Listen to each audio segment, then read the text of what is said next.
Selamat pagi Pak, kenalkan nama saya Panji Anombai Wajih Lambang. Saya dengan NIM 17105111012.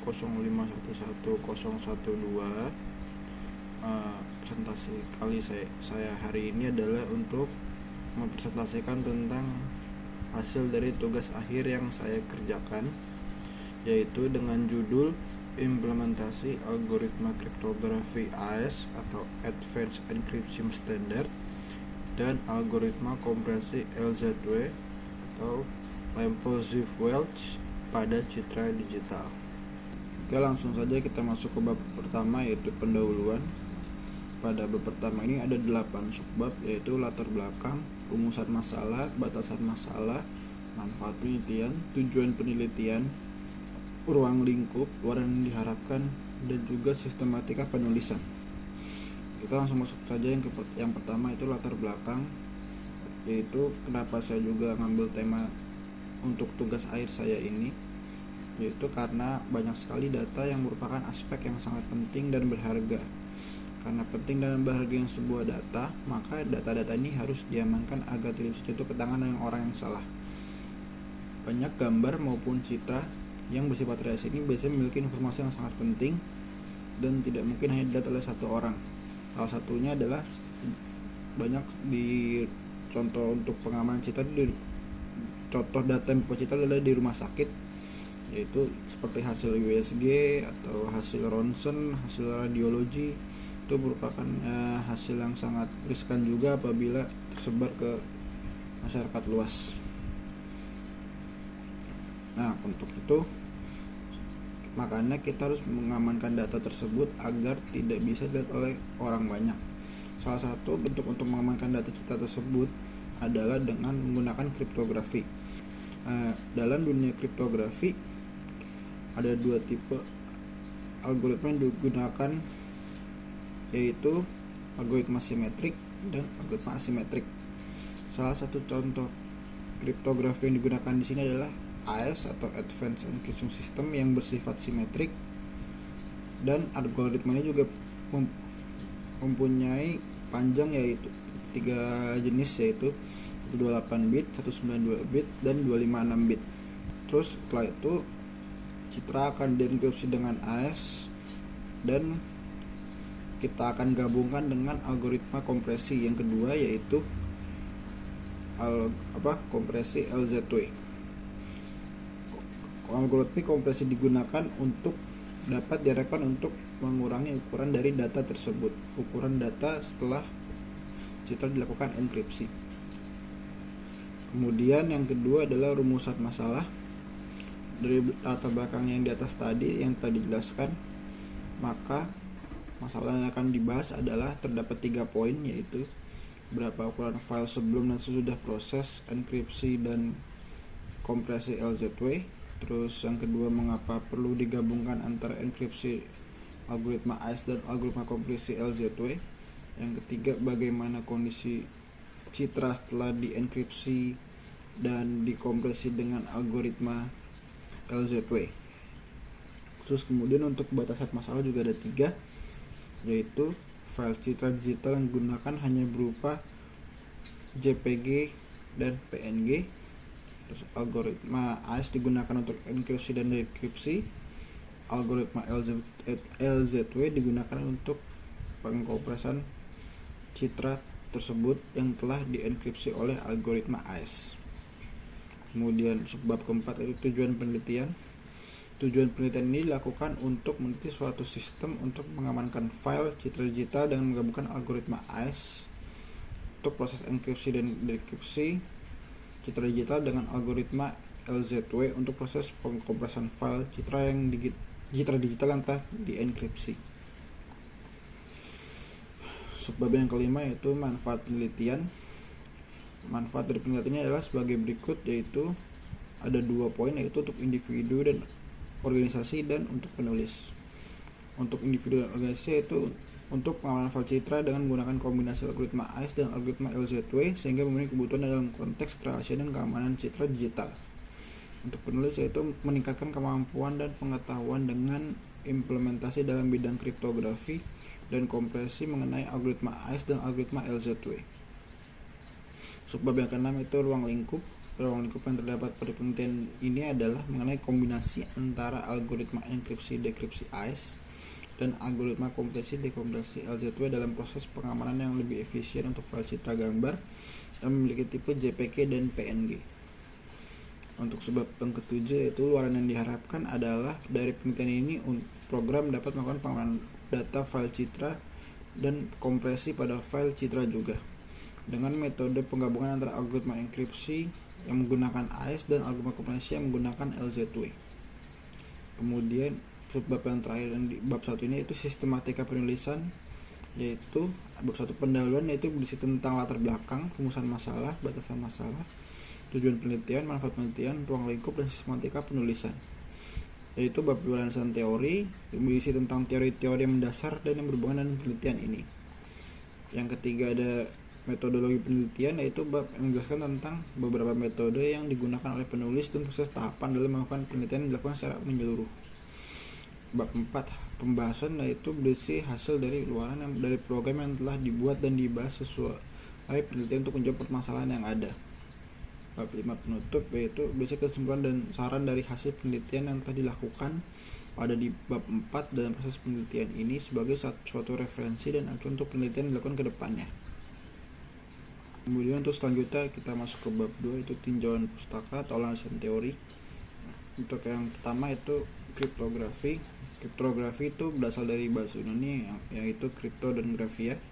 Kripto memiliki arti rahasia atau secret, dan grafia juga memiliki arti kata, writing atau tulisan.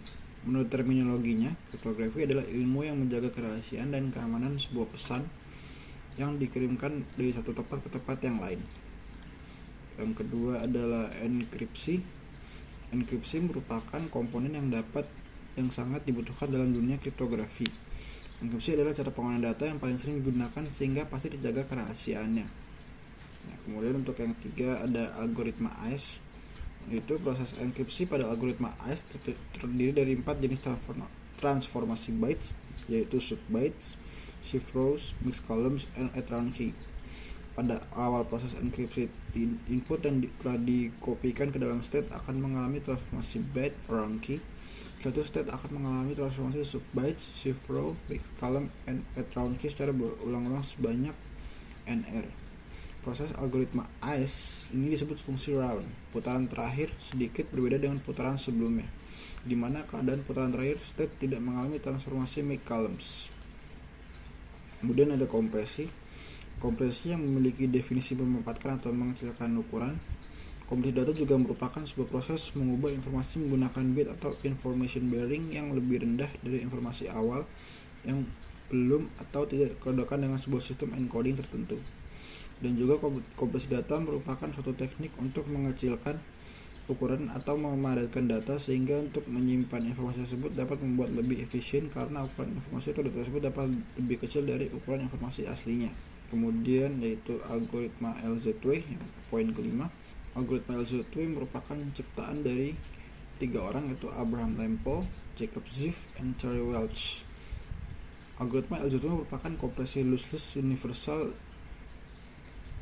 dan memiliki kelebihan yaitu dapat diimplementasikan dengan cepat, tetapi memiliki kerugian yaitu tidak optimal karena membatasi analisis data.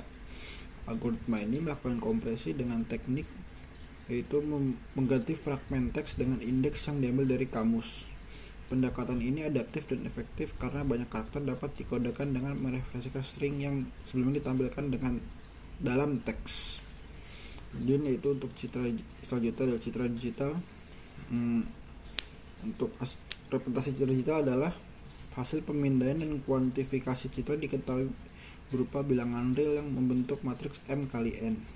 Artinya ukuran bayangan adalah M kali N, sebuah sistem koordinat yang bisa digunakan dalam teori pengolahan citra untuk mempresentasikan sebuah citra.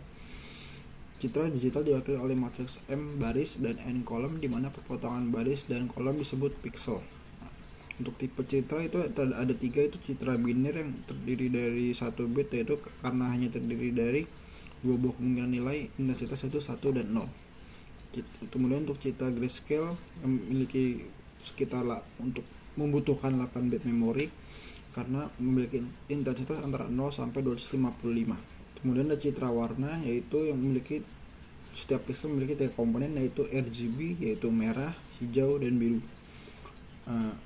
Dan untuk setiap komponen ini terdapat 8 bit. Jadi oleh karena itu setiap satu pixel warna itu ada sekitar 24 bit karena 8 kali 3 bit itu.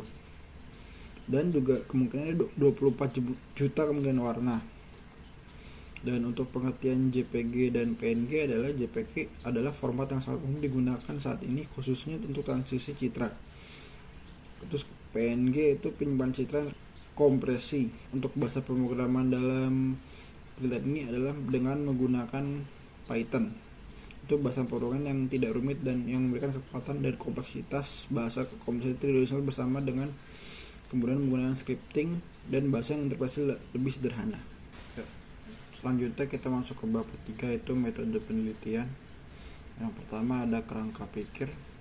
Di sini kerangka pikir yang pertama adalah kita melakukan pengumpulan data dengan cara observasi atau studi literatur, kemudian identifikasi masalah, setelah itu perancangan sistem, implementasi sistem dengan algoritma AIS dan LZW, setelah itu pengujian sistem gabungan antara dua hal tersebut, dan kemudian dokumentasi.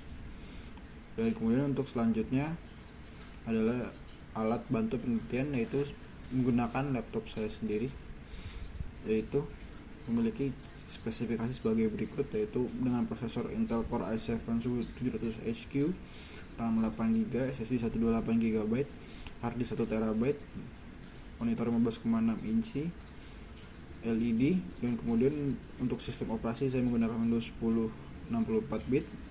Untuk programming yaitu menggunakan Python. Kemudian yang ketiga adalah jadwal kegiatan. Jadwal kegiatan saya dimulai dari Oktober 2020, itu untuk pengumpulan data, kemudian identifikasi masa November dan Desember 2020, perancangan sistem dari Januari hingga April 2021, implementasi sistem dari Mei hingga Agustus 2021, kemudian untuk yang terakhir pengujian sistem hasil dan kesimpulan, yaitu dari September 2021 hingga Desember 2021.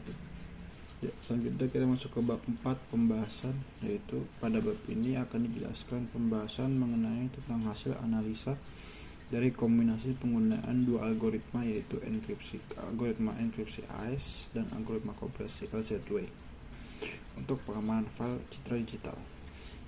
Penelitian ini akan melakukan proses enkripsi dan kemudian dikombinasikan dengan proses kompresi pada citra gambar. Sumber pertama itu sumber data, yaitu data yang digunakan datanya gambarnya dari internet dan hanya memiliki format PNG dan JPG saja. Yang kedua, kita akan membahas flowchart, use case, activity diagram, dan sequence diagram. Yang pertama ada flowchart register, yaitu untuk membuat akun apabila aplikasi belum mencatat kalau ada akun sudah dibuat.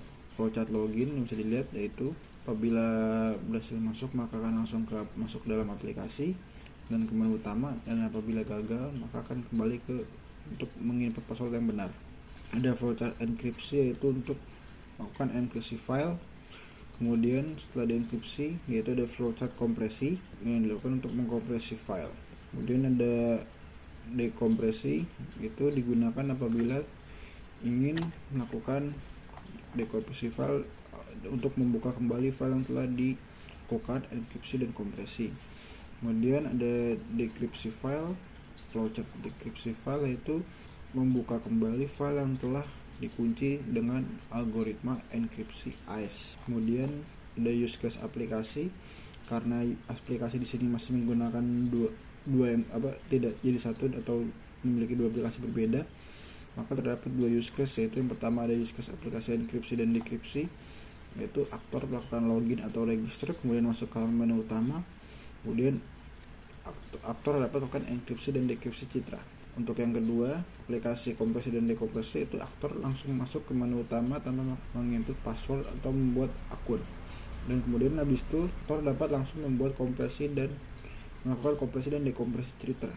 Untuk activity diagram juga terdapat 6 di sini, yaitu activity diagram register, login, halaman enkripsi, dekripsi, kompresi dan dekompresi. Untuk yang pertama yaitu untuk register, bisa dilihat ini user harus ada akses karena awal masuk aplikasi langsung masuk ke halaman register.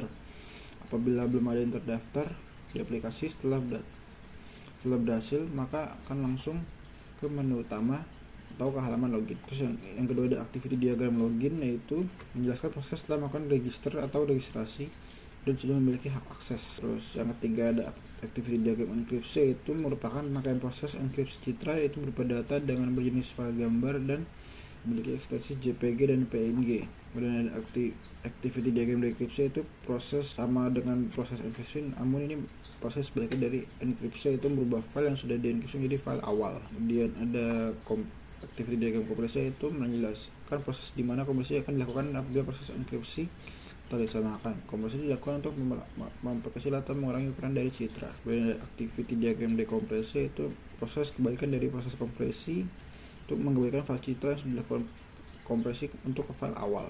Kemudian ada sequence diagram yang juga terdiri dari 6, itu yang pertama itu register, itu interaksi antara komunikasi apa saja tadi antara suatu objek dengan objek saat pertama kali memberikan akses ke dalam aplikasi. Kemudian yang kedua itu sequence diagram login, yaitu menjelaskan interaksi dalam proses login, user melakukan akses halaman login dan lanjut ke halaman utama. Nah, kemudian untuk sequence diagram enkripsi, itu di sini menjelaskan interaksi dalam proses pengamanan file citra. Pada proses ini user menjadi pihak berwenang dan memiliki akses untuk melakukan proses pengamanan pembukaan nanti.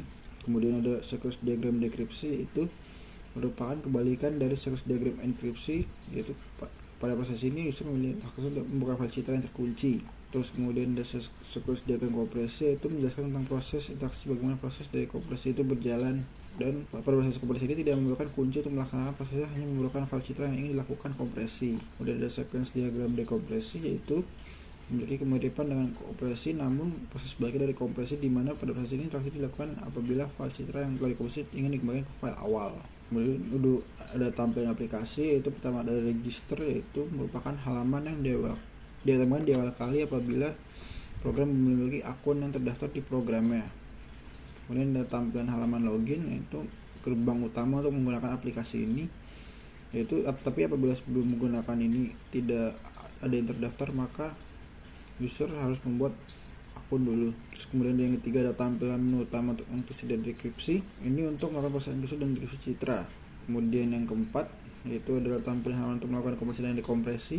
Pada aplikasi ini hanya berbentuk command prompt dan hanya bisa menyalakan dengan sintaks. Kemudian ada analisis data hasil, yaitu pada proses ini bertujuan untuk memeriksa dan membuat pemodelan data dengan tujuan untuk mendapatkan hasil informasi yang bermanfaat yang ada dapat memberi petunjuk bagi peneliti untuk mendapatkan keputusan akhir. Kemudian ada analisis ukuran data. Untuk di sini kita terdapat 3, ya, dibagi menjadi kita itu sesuai dengan rasionya, yaitu 4:3, 16:9, dan 16:10. Untuk yang pertama kita lihat di yang 4:3 ini dapat dilihat bahwa mau baik JPG maupun PNG telah dilakukan enkripsi, ukuran file mungkin cuma naik hanya 1 KB atau beberapa byte saja.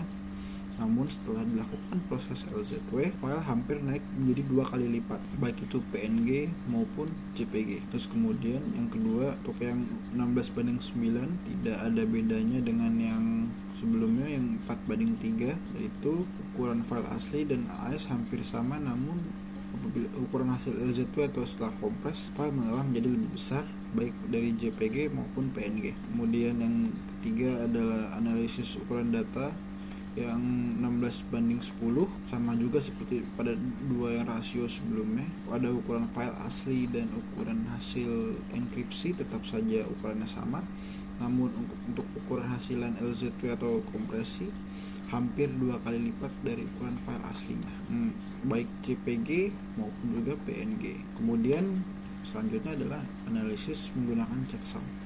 Pada bagian ini dilakukan pengujian menggunakan checksum yang bertujuan untuk mengetahui integritas dari data yang sudah diproses enkripsi dan kompresi melalui aplikasi yang ada tersedia di website. Pada pengujian dengan checksum ini, file akan diperiksa apakah telah terjadi perubahan antara proses penguncian dan proses pembukaan cheat yang setelah dikunci. proses pengujian checksum ini menggunakan website itu dengan cara mengunggah ke website tersebut. Jika terjadi perubahan dalam data citra, maka nilai yang akan ditemukan dari checksum tentu akan berbeda. Ini juga saya sudah tampilkan. Ini yang pertama untuk yang 4:3. Sebelumnya mohon maaf, saya cuma bisa menampilkan 3 data teratas karena memang halamannya tidak muat. Dan ini juga JPG dan PNG dapat dilihat. Pada yang pertama itu berkas awal memiliki nilai checksum atau hashcode yang dengan beberapa digit ini setelah dienkripsi dan kompresi memiliki hasil yang beda, namun setelah dilakukan dekompresi dan dekripsi kembali ke awal. Begitu halnya dengan yang 16:9. Yang pertama kita bisa lihat untuk kodenya tetap sama, setelah dienkripsi dan kompresi kodenya berbeda, namun setelah didekripsi dan dekompresi kodenya menjadi ke file awal semula. Itu juga berlaku untuk JPG dan PNG. Nah, untuk yang 16:10 juga sama, bisa dilihat juga pada berkas awal checksum sekian, dan pada penguncian juga berubah dari hasil berkas awal, terus kemudian juga pada saat pembukaan kembali ke kode awal atau hash awal. Nah, itu juga sama dengan JPG dan PNG di rasio ini. Kemudian berdasarkan dari hasil di atas dapat disimpulkan bahwa adanya perubahan antara citra asli dibandingkan dengan citra hasil proses kunci. Dalam proses pengujian ini terdapat 2 proses, yaitu dengan algoritma enkripsi dan kompresi. Nilai checksum mengalami perubahan pada format dan juga integritas dari citra tersebut. Kemudian pada hasil perbandingan antara citra asli dengan citra hasil proses pembukaan mendapatkan hasil yang sama, di mana tidak ada perubahan dari segi informasi dan juga segi integritas setelah melalui proses aplikasi tersebut.